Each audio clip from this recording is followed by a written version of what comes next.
Hi, this is Dan from Inclusion Space. Today's video is from the Autism Acceptance Month website, which is autismacceptancemonth.com, and it's on Identity First Language, which is an alternative to Person First Language, which I recently covered.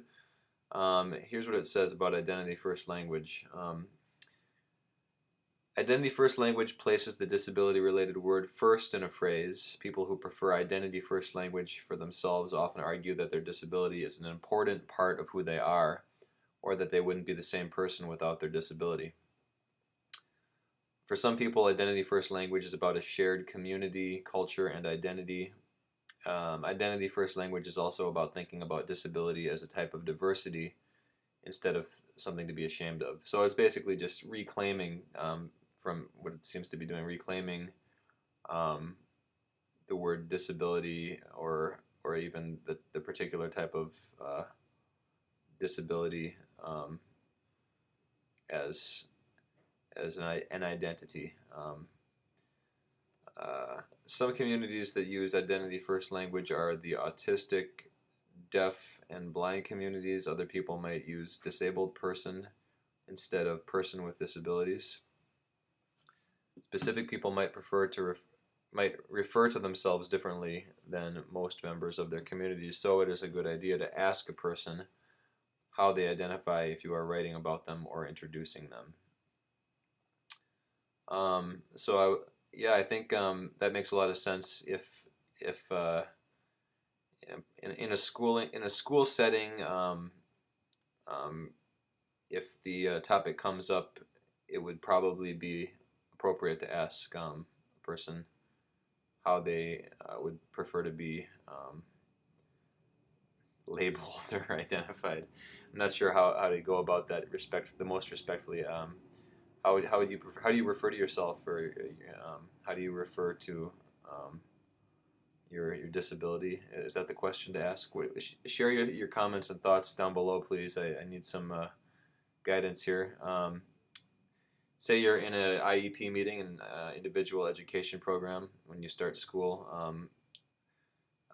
What should the school team say to the parents? Should they say, we'd like to ask what your wishes are? How would you like to refer to your child's disability?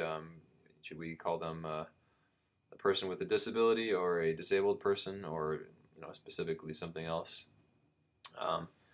Let me know. Share your thoughts below.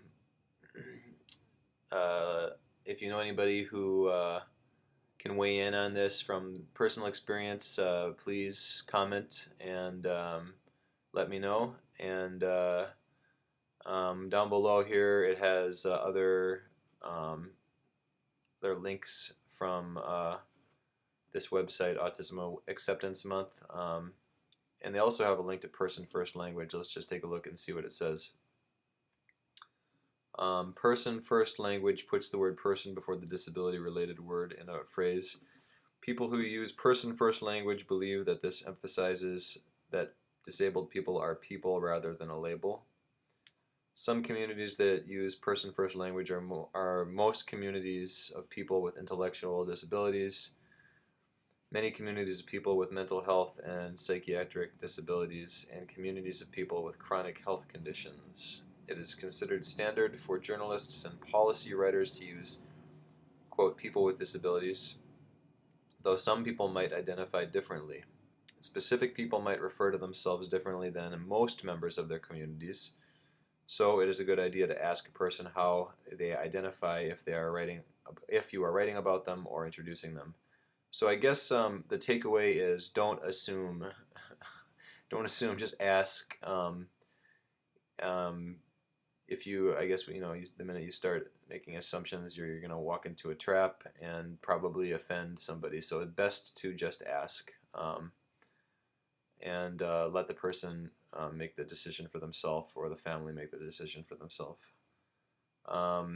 That's the best I got for now. If you have comments, please, like I said, make them here and let me know your thoughts.